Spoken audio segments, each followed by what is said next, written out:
ఆదిలాబాద్ జిల్లాకు సంబంధించిన అభ్యర్థులు మేము పోటీ చేయలేమంటూ నామినేషన్ వేయకుండా చేతులు ఎత్తేస్తారు. ఇక మిగతా ఐదు జిల్లాల్లో ఉన్న అభ్యర్థుల్లో శివరాజ్ పాటిల్, మెదక్ జిల్లాకు సంబంధించిన శివరాజ్ పాటిల్ ఆయన నామినేషన్ ఉపసంహరించుకోవడం, తిరిగి మరో పార్టీ అంటే అధికార పార్టీలోకి వెళ్ళిన తర్వాత మిగతా 4 అభ్యర్థులు కూడా రేపు సాయంత్రం వరకు వారి మనసులో ఏముంటుంది, వారందరూ కూడా కాంగ్రెస్ పార్టీ అభ్యర్థులుగా ఉంటారా లేకపోతే నామినేషన్లు విత్డ్రా చేసుకుంటారా అనే అనుమానాలు ఉన్నాయి. కానీ ప్రస్తుతం మనకున్న సమాచారం మేరకు రంగారెడ్డి జిల్లాకు సంబంధించిన మాజీ మంత్రి చంద్రశేఖర్ ఆయన కాంగ్రెస్ అభ్యర్థిగా ఉన్నారు.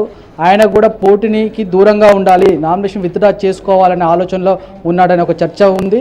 అయితే ఆయనకు పూర్తి స్థాయిలో కాంగ్రెస్ హైకమాండ్ నుంచి మద్దతు లేదు. కావాల్సిన ఆర్థిక వనరులను ఇవ్వడంలో కాంగ్రెస్ హైకమాండ్ కానీ తెలంగాణ కాంగ్రెస్ నేతలు, సీనియర్ నేతలు కూడా ఎవరు అతనికి మద్దతుగా లేరు కాబట్టి ఆయన కూడా నామినేషన్ విత్డ్రా చేసుకునే పరిస్థితి ఉందనే చర్చ ఉంది. అదేవిధంగా కరీంనగర్ జిల్లాకు సంబంధించిన అభ్యర్థి విషయంలో కూడా ఇటువంటి చర్చ జరుగుతుంది. కానీ కాంగ్రెస్ హైకమాండ్ శివరాజ్ పాటిల్ ఏదైతే అతను చివరి నిమిషంలో టీఆర్ఎస్కు వెళ్ళిన తర్వాత మిగతా నలుగురు అభ్యర్థులని గట్టిగా నిలిపించేందుకు అంటే వారికి ఎటువంటి ఇబ్బంది కలగకుండా భరోసా ఇచ్చేందుకు రంగంలో దిగినట్టు కూడా కాంగ్రెస్లో చర్చ జరుగుతుంది. లక్ష్మి అదేవిధంగా టీడీపీ 12 స్థానాల్లో పోటీ జరుగుతుండగా కేవలం 5 స్థానాల్లో అభ్యర్థులు నిలిపింది. 5 స్థానాల్లో కూడా ఆదిలాబాద్, మెదక్ సంబంధించిన అభ్యర్థులు కూడా మేము పోటీ చేయలేమంటూ చేతులెత్తేసిన తర్వాత ఇప్పుడు విపక్షాలు లేకుండానే ఈ యొక్క ఎన్నికలు ఏకగ్రీవం జరిగే అవకాశం ఉందా అనే అనుమానాలు మాత్రం రాజకీయ వర్గాల్లో జోరుగా చర్చ జరుగుతుంది. లక్ష్మి అయితే మొత్తం మీద అంటే ఫైనల్కి వచ్చిన అభ్యర్థుల్ని సైతం టీఆర్ఎస్ ఆపరేషన్ ఆకర్షణ నుంచి ఈ పార్టీలు కాపాడుకోలేక ఫెయిల్ అవుతున్న పరిస్థితి అయితే కనబడుతోంది.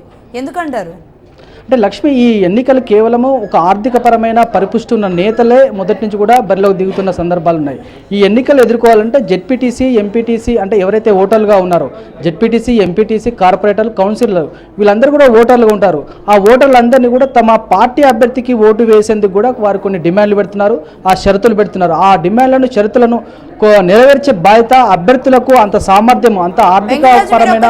లైన్ లో ఉండండి. మెదక్ జిల్లాకి సంబంధించిన సీనియర్ కాంగ్రెస్ నేత జగ్గారెడ్డి గారు మనతో మాట్లాడడానికి ఫోన్ లైన్ ఒకసారి మీరైతే మాట్లాడుతున్నారు, ఆ లైవ్ చూద్దాం.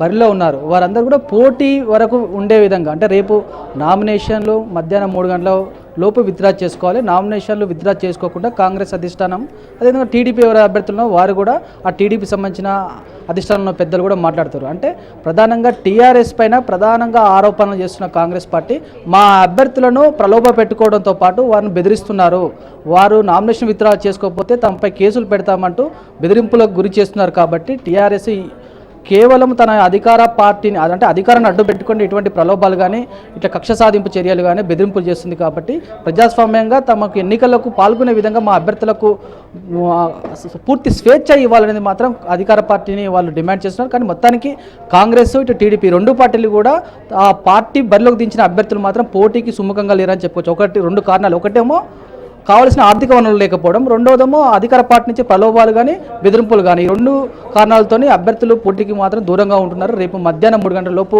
ఏ పార్టీ అభ్యర్థి ఏ జిల్లాలో బరిలో ఉంటాడు, ఎంతమంది బరిలో ఉంటారు, ఎంతమంది విత్డ్రా చేసుకుంటారు అనేది మాత్రం ఒక క్లారిటీ వచ్చే అవకాశం కనబడుతుంది. లక్ష్మి, అంటే మొత్తం మీద జరుగుతున్న పరిణామాలు చూస్తే జనరల్ ఎలక్షన్స్ తలపించే విధంగా ఉన్నాయనుకోవచ్చా ఈ ఎమ్మెల్సీ ఎలక్షన్స్?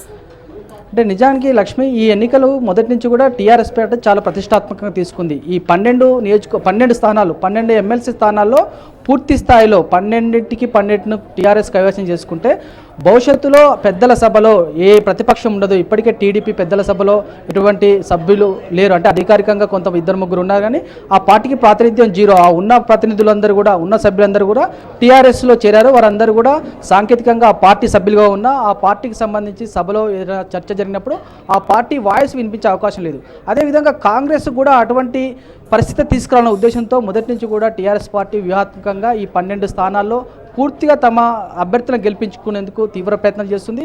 నల్గొండ జిల్లాలో పూర్తి స్థాయి మెజార్టీ కాంగ్రెస్ పార్టీకి ఉన్నా కానీ అక్కడ కూడా కాంగ్రెస్ పార్టీ గెలవకుండా కావాల్సిన విషయాలన్నింటినీ కూడా సమీకరిస్తుందని చెప్పుకోవచ్చు. Lakshmi, right, thank you very much Venkataraju.